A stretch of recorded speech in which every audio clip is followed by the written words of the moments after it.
El Señor esté con ustedes. Y con tu espíritu. Evangelio de nuestro Señor Jesucristo, según San Lucas. Gloria a ti, Señor.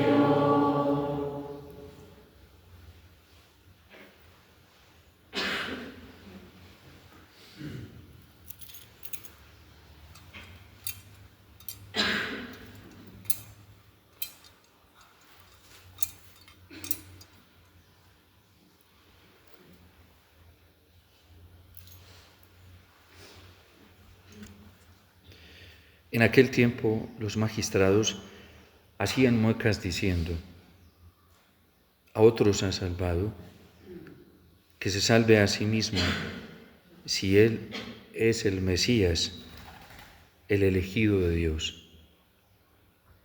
Se burlaban de él también los soldados, que se acercaban y le ofrecían vinagre, diciendo: si eres tú el rey de los judíos, sálvate a ti mismo. Había también por encima de él un letrero: este es el rey de los judíos. Uno de los malhechores crucificados lo insultaban diciendo: ¿no eres tú el Mesías? Sálvate a ti mismo y a nosotros. Pero el otro, respondiéndole e increpándole, le dijo: ¿ni siquiera tienes miedo a Dios estando en la misma condena? Nosotros, en verdad, estamos en esta condena justamente porque recibimos el justo pago de lo malo que hicimos. En cambio, este no ha hecho nada malo. Y decía: Jesús, acuérdate de mí cuando llegues a tu reino. Jesús le dijo: en verdad te digo, hoy estarás conmigo en el paraíso. Palabra del Señor. Gloria a ti, Señor Jesús.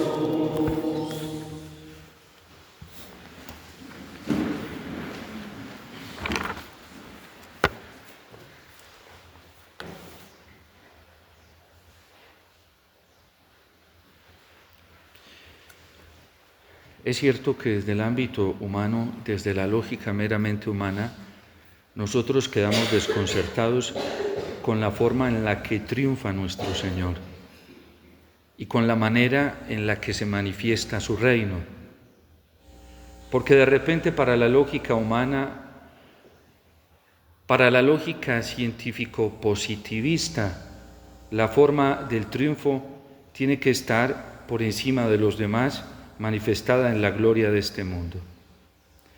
Hace unos días Jesús nos advirtió en el Evangelio, esta misma semana, cuando le preguntaron a él cómo era que se iba a manifestar su reino.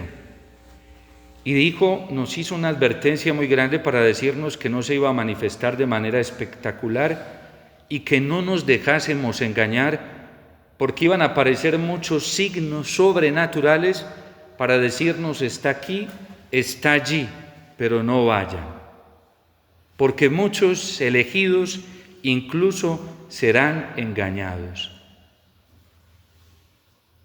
La mejor forma de descubrir el reino de Dios y su manifestación ya y ahora en este mundo, para nosotros los cristianos, es en la cruz.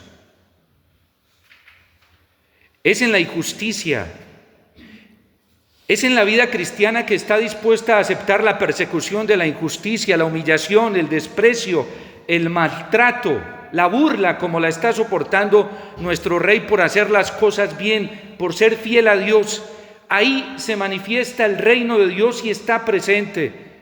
En aquellos cristianos que, fieles a los mandamientos de Dios, fieles al Señor en todo lo que Él pide y su voluntad, deciden apostar y arriesgar amistades, arriesgar beneficios económicos, arriesgar familia, padre, madre, hijos, hermanos y hermanas, con tal de permanecer fieles al Señor.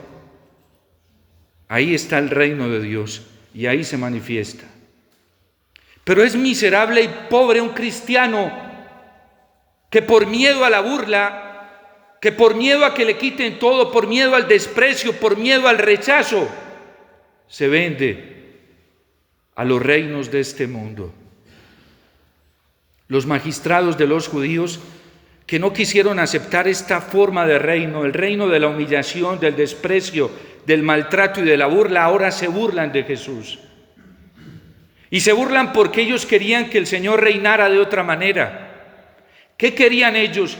Una iglesia revestida de espectacularismo y de popularismo al nivel de las redes sociales, al nivel del triunfo sensacional y del triunfo espectacularista de los políticos.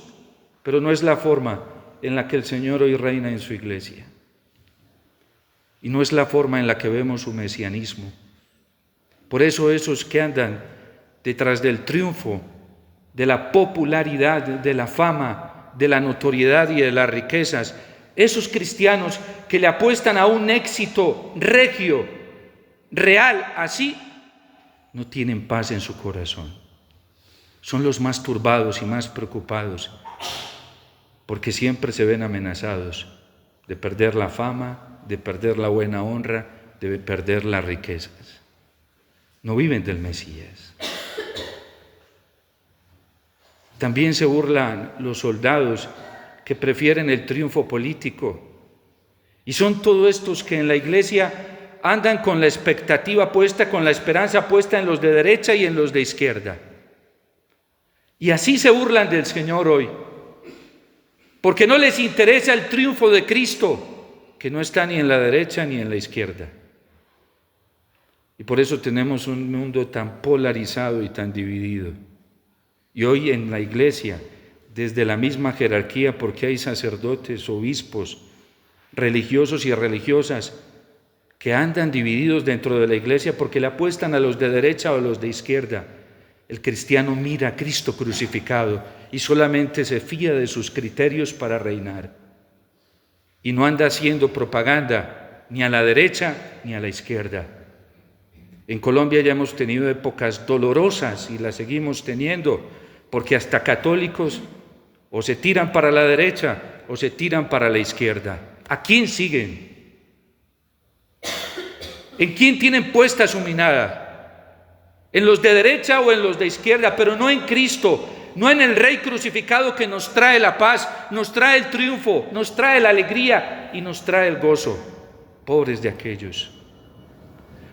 aquellos que sin fe se dejan engañar por todas las propuestas de triunfo y de victoria que les ofrece Satanás a través de los criterios de este mundo. Pobres de aquellos cristianos católicos en Colombia que andan creyendo y esperando que cuando venga un partido de derecha, uno de izquierda, va a traer el país al triunfo. Pobres de ellos, porque hace tiempo perdieron la fe y no son verdaderos cristianos. El triunfo nos lo trae Cristo crucificado. Cada vez que lo encontramos en su palabra y lo encontramos en la Eucaristía. Cada vez que nos deja experimentar la paz, cuando lo miramos a Él, lo seguimos a Él. Cada que nos llena de alegría, porque Él es nuestra única justicia y nuestra gran justicia, como lo dice San Pablo hoy en la carta a los Colosenses, porque Dios Padre encerró todo en Cristo y todo lo recapituló en Cristo. Colombianos, vamos a vivir en paz cuando miremos a Jesús, cuando sigamos a Jesús, cuando le obedezcamos a Jesús, cuando amemos a Jesús con todo nuestro corazón, cuando seamos verdaderos hombres y mujeres de fe y no la apariencia de católicos que son por fuera, pero por dentro no creen en Dios. Menos mal, el Señor ya está comenzando a purificar tanta hipocresía, tanta caricatura de vida cristiana. Porque a veces somos cristianos de solo gesto ceremonial y corremos para la misa los domingos, pero nuestro corazón lo tenemos puesto en otro lado. Y nos sentamos a la Eucaristía, pero nuestra vida y nuestra alma, nuestra esperanza no está en Cristo, sino que está en otras cosas. Miserables cristianos que no miran al Señor con el corazón y no esperan de Él su paz y su gran riqueza. Menos mal, el Señor está comenzando a purificar y va a continuar, porque a Él no lo engañamos. Ya hace poco nos decía en la liturgia de la palabra que se iba a manifestar como juez. Y lo vamos a rezar ahorita en el credo, porque Él es Rey. Y Él sí sabe quién lo sigue de corazón y quién no. Entre nosotros los hombres nos podemos engañar con falsas apariencias de amor a Dios, con mentiras de amor a Dios, con maquillajes de amor a Dios, pero a Dios no. A nuestra conciencia no, y mucho más cuando la verdad se impone por sí misma, porque hay católicos que ya no aman los mandamientos, hay católicos que ya no les interesa observar los mandamientos, hay católicos que incluso ya no predican los mandamientos. Y cuando el rico Epulón le rogaba al padre Abraham que mandara, que dejara que Lázaro resucitara y fuera y advirtiera a sus hermanos, porque iban a venir la misma desgracia que él estaba viviendo, separado del amor de Dios, el padre Abraham le dice al rico Epulón que escuchen a Moisés. Ya tienen a Moisés, ya tienen los 10 mandamientos. No, padre Abraham, que escuchen a los profetas, ya los profetas les dijeron qué tenían que hacer. Que vayan y escuchen los salmos, como la reina del sur, que sin tener todo el contenido de la Sagrada Escritura que nosotros la tenemos, escuchaba toda la literatura sapiencial bien lejos, los salmos, los libros sapienciales, los proverbios, el libro de la sabiduría, y ella creyó y se vino hasta Jerusalén para ver de dónde provenía toda esa sabiduría que ella escuchaba de los salmos. Y cuando llegó, dijo: aquí he visto cosas más maravillosas de las que escuché. Hoy hay católicos que no saben buscar ni siquiera en la Escritura. Y eso da vergüenza. ¿A quién están siguiendo? ¿A quién están escuchando? ¿Qué tipo de fe es esa? Mediocre, porque eso no es fe. ¿A quién escuchamos? ¿A Dios o al diablo que se disfraza de Dios? ¿A quién escuchamos? ¿A Dios o al diablo que se disfraza de Cristo?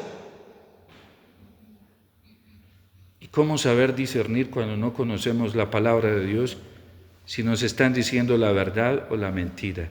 Porque dice San Pablo en la primera carta a los Corintios que el diablo se viste de ángel de luz. Si tú no has formado tu conciencia con la palabra de Dios, orando con ella todos los días, ¿cómo te vas a cuidar de los engaños del demonio?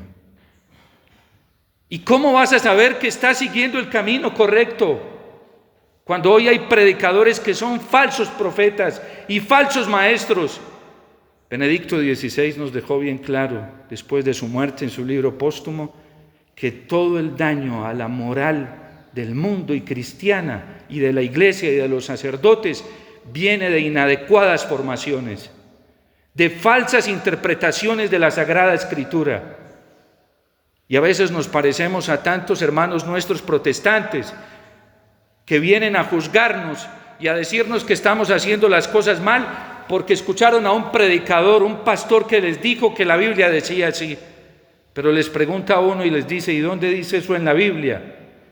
Y dicen: no sé, pues el pastor me lo dijo. Y hoy hay católicos así, que no disciernen, cuando en los púlpitos no se predica ya la palabra de Dios.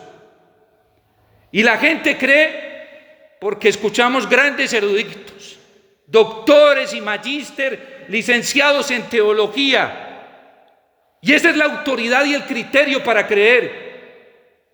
Pero no es el criterio que nos enseña Dios. Yo te alabo, Padre del cielo y de la tierra, porque estas cosas tú se las manifestaste a gente muy sencilla, a la gente humilde, a la gente pobre, sin doctorados, sin maestrías, sin licenciaturas. Y nos damos cuenta que los santos, los grandes santos, han sido grandes precisamente porque se han dedicado a buscar a Dios en lo sencillo.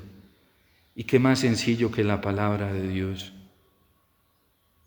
Pero todos estos se burlan de Cristo y le están pidiendo signos. Danos signos. Y es una burla al Señor. Y van donde hay milagros, donde hay cosas extraordinarias, donde los demonios se revuelcan, creyendo que allí está el Señor. Cuando venga el Hijo del Hombre, vendrá y al fin de los tiempos les dirá a unos que pueden entrar y a otros no. Y todos le dirán: Señor, pero si en tu nombre expulsamos demonios. Y nos dice el Rey: no los conozco. Señor, pero en tu nombre hicimos milagros, se curaron enfermos, se sanaron paralíticos, vieron los ciegos. No los conozco. Señor, pero tuvimos visiones, vimos cosas extraordinarias y fuimos elevados al tercer cielo. Y allí vimos fenómenos místicos, apariciones de ángeles, de la Virgen, del Señor. No los conozco. ¿Por qué? Porque no hicieron mi voluntad. Dios da dones a todos. Hasta el demonio le dio dones. Satanás tiene dones espectaculares. Santo Tomás de Aquino, en la Suma Teológica, cuando habla del Tratado de los Ángeles, nos demuestra cómo los ángeles tienen unas capacidades sobrenaturales que ustedes y yo no tenemos. ¿Y saben qué es lo más tremendo? Que el diablo no las perdió. Dios no se las quitó, porque Dios todo lo que hace perfecto. El que se pervirtió fue el diablo. Es que con dones, carismas y cosas espectaculares y dones de liberación, de hacer milagros, nos podemos perder si no hacemos la voluntad de Dios, si no obedecemos sus mandamientos, si no somos coherentes a la palabra de Dios. Pobres de aquellos cristianos, pobres, que se van detrás de manifestaciones espectaculares sin discernir si allí hay obediencia a Dios o no la hay, si allí hay obediencia a la iglesia o no la hay. Pobres porque se engañan y engañan a otros. Cuidado, no corran, dice el Señor, nos advierte, porque estas cosas van a pasar. Y de hecho, hay muchos que tienen dones extraordinarios. Monseñor Alfonso Uribe cuenta de un pastor protestante que tenía el don de hacer milagros y la gente se curaba, y era un borrachín, era un adicto al licor. Pero no vayamos tan lejos. Los sacerdotes hemos recibido el don más grande de Dios, el más grande, con un poder sobrenatural, que el pan se convierte no en cualquier carne, sino en la carne del Hijo de Dios, y nadie nos lo puede quitar. Y ese vino se convierte en la sangre del Señor. Y hoy hay estudios científicos para demostrar que eso es real. Poder que ustedes no tienen, lo tenemos nosotros. Inmediatamente decimos: te pedimos, Padre, que envíes tu Espíritu sobre este pan y este vino, y se convierte en la sangre y el cuerpo del Señor. ¿Cuántos sacerdotes no se están perdiendo hoy con este don? Lo hemos visto, y es dolorosísimo, infernal, demoníaco. Sacerdotes que con este don han abusado de menores. Sacerdotes que viven una vida inmoral, una vida doble. Obispos que le han fallado al Señor, porque así tengan los obispos el mayor culmen del orden sacerdotal, si no son fieles se pueden ir al infierno. Es que todos vamos a pasar por la justicia de Dios. Y por eso nosotros los cristianos oramos tanto, los católicos, por el Papa, por nuestros obispos, todos los días en la Eucaristía. ¡Qué tensión para el Papa! que si no le es fiel al Señor le tendrá que dar cuentas. Y nosotros caritativamente, con amor, oramos para que Él se mantenga firme en la fe, porque puede claudicar. De hecho, hay papas que han claudicado. Hay obispos que pueden claudicar y hay algunos que han claudicado y se han perdido con el don más grande, que es el don del orden sacerdotal. Hay sacerdotes que se pierden y pierden a otros. Desdichados de aquellos sacerdotes, desdichados de aquellos obispos, desdichados de aquellos diáconos que no usan este don para ser fieles al Señor, porque a todos se nos va a medir en la obediencia a la palabra de Dios. Dios da dones, pero nosotros somos responsables de utilizarlos bien o no. A los religiosos y a las religiosas se les ha dado un don precioso, el don de la vida de Cristo.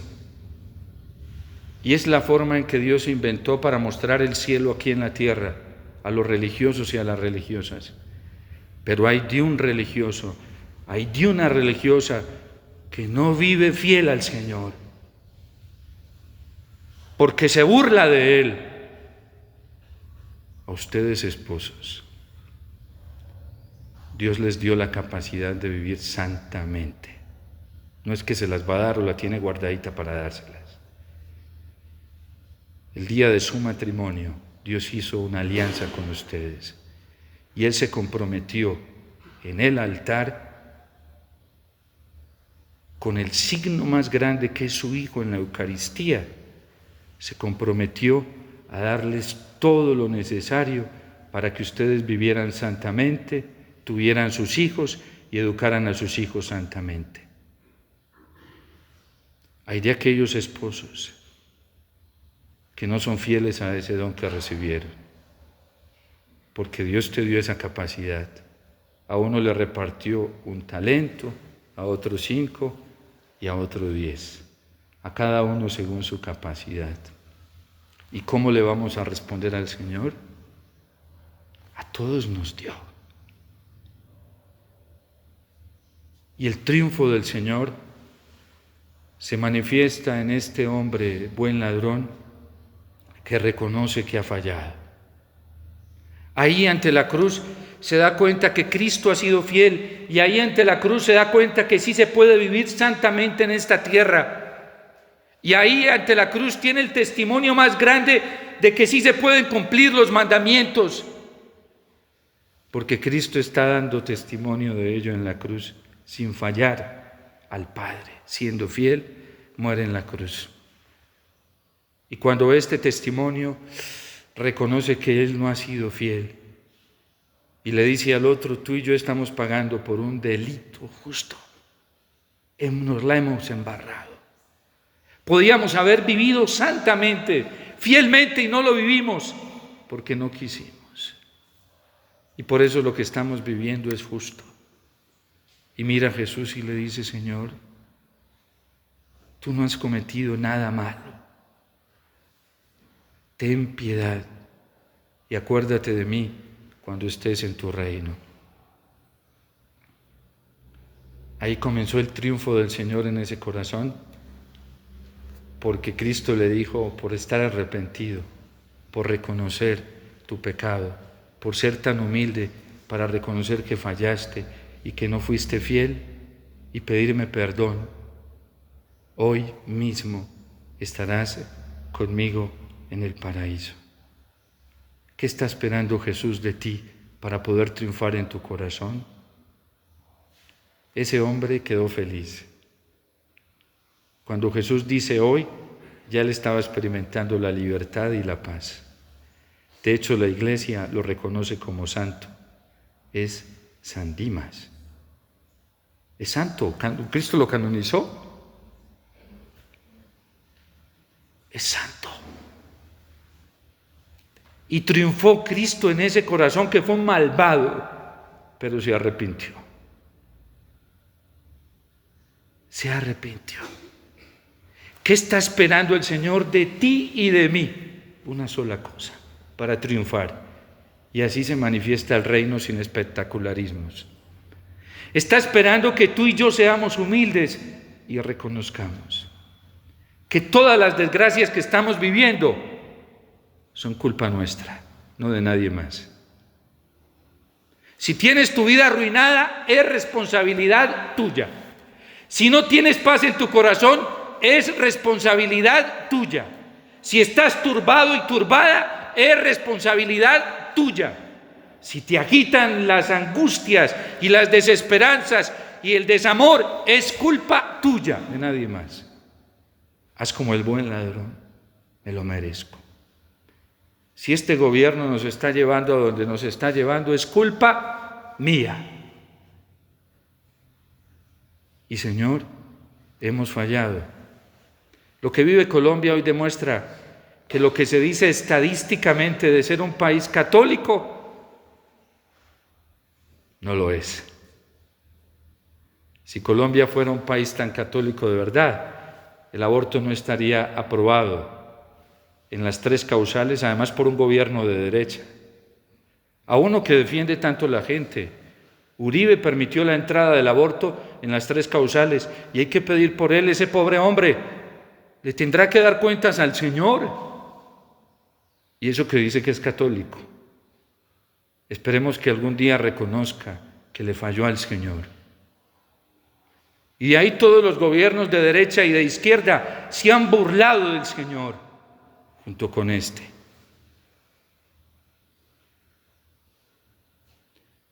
Hay que decirlo, porque si no a mí me pedirán cuenta de eso.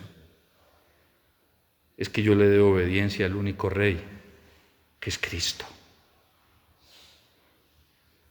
Ni los de derecha ni los de izquierda nos van a salvar. A nosotros nos va a salvar Cristo, si nos arrepentimos delante de Él y le pedimos que tenga piedad, porque nos dirá, hoy mismo estarás conmigo en el paraíso. Y hoy mismo nos dará la paz el Señor. Tú decides si quieres experimentar la paz que da el reino de Cristo, o tú decides si quieres seguir experimentando la turbación, la angustia y la desesperación que da el ego, que da el mundo y que da el diablo. Nosotros decidimos a quién seguir. Nuestro Rey nos está esperando para que le pidamos perdón. Es lo único que tenemos que hacer. Y quien sabe doblegarse delante del Señor jamás se va defraudado. ¿Sabe por qué? Porque al Señor le gusta hacer las cosas directamente.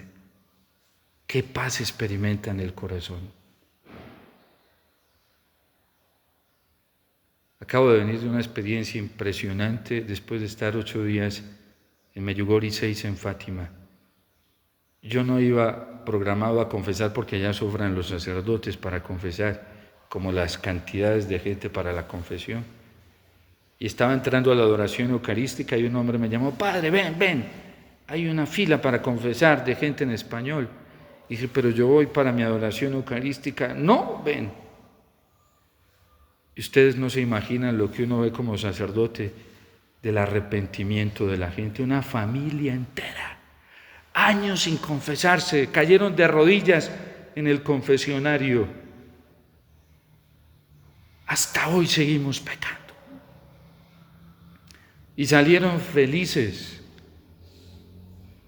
El uno veía al otro confesarse y veía la cara y yo también voy para allá. Dios está esperando algo muy sencillo, solo arrepentimiento en nuestro corazón. Y ante Él, no ante los hombres, ante Cristo.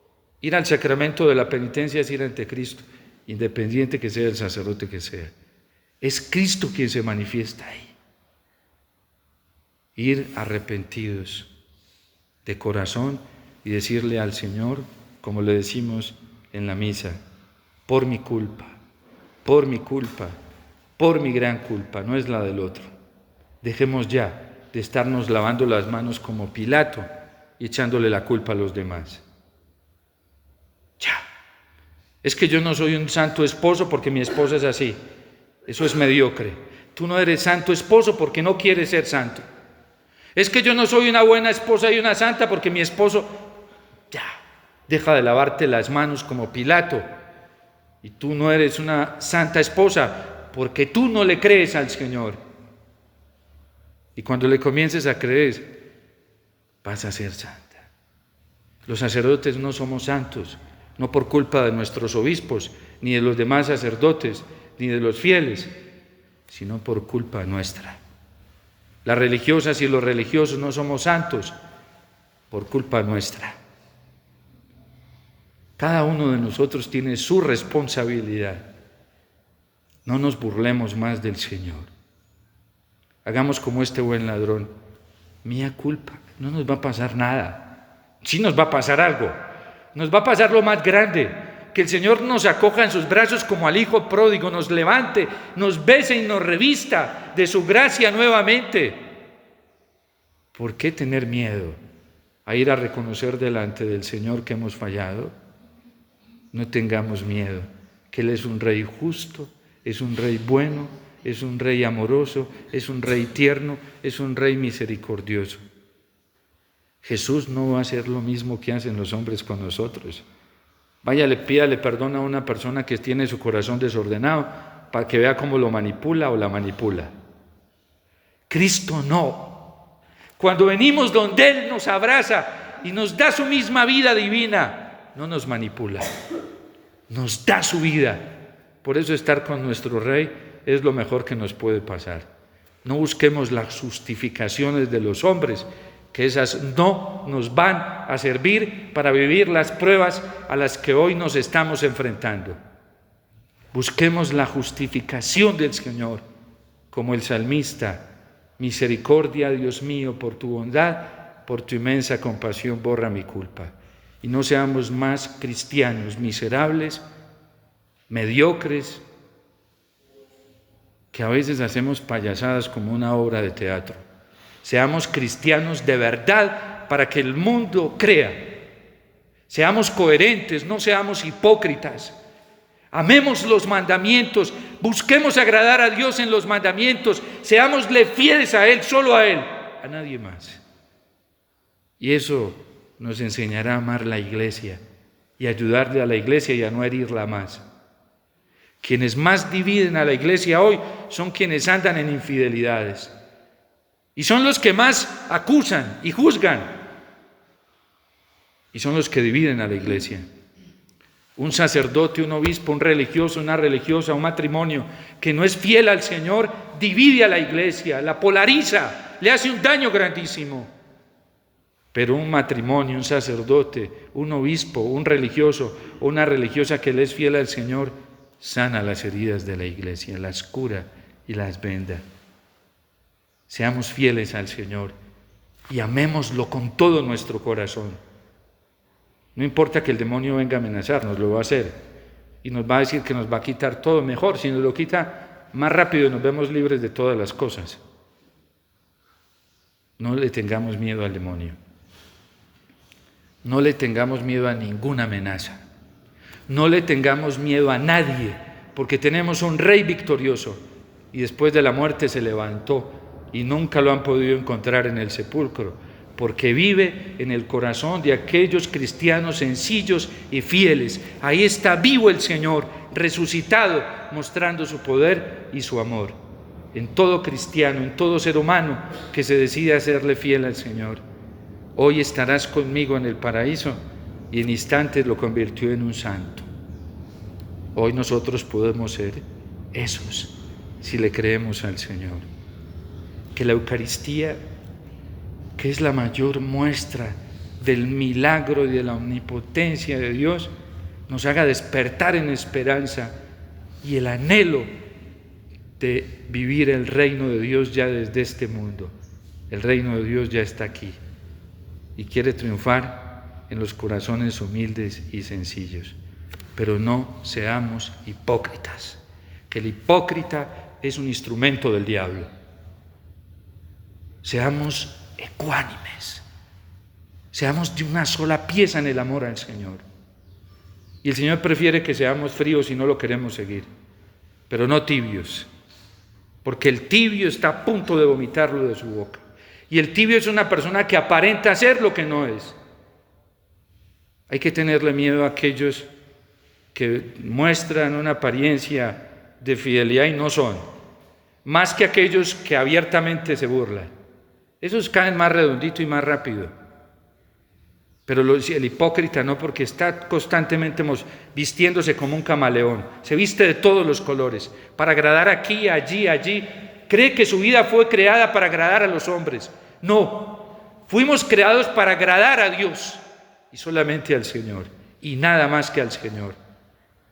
Seamos de una sola pieza con el Señor. Amémoslo. Amémoslo con todo el corazón, que rápidamente Él nos mostrará su triunfo. El triunfo de la Virgen ya se está dando en este mundo, en cristianos que son fieles. Ojalá algún día ustedes se puedan leer el libro póstumo de Benedicto XVI, cuando al final muestra dónde están los cristianos fieles, y dice que eso a él lo llenaba de esperanza. Ver esos cristianos que se desbordan todos los días por ser fieles a los mandamientos, por cumplir la palabra de Dios y ser coherentes a ella. Ellos son los que mantienen viva la Iglesia, los que mantienen viva la esperanza del mundo. Nos acogemos a la intercesión de la Virgen, también de San José, y este gran día que el Señor nos está ofreciendo como una oportunidad, aprovechémoslo para decirle sí al Señor. Pase lo que pase, que el Señor nos promete su triunfo, no solamente en nuestra vida, sino en la vida de todos los nuestros también. Dios te salve María, llena eres de gracia, el Señor es contigo. Bendita tú eres entre todas las mujeres, y bendito es el fruto de tu vientre, Jesús.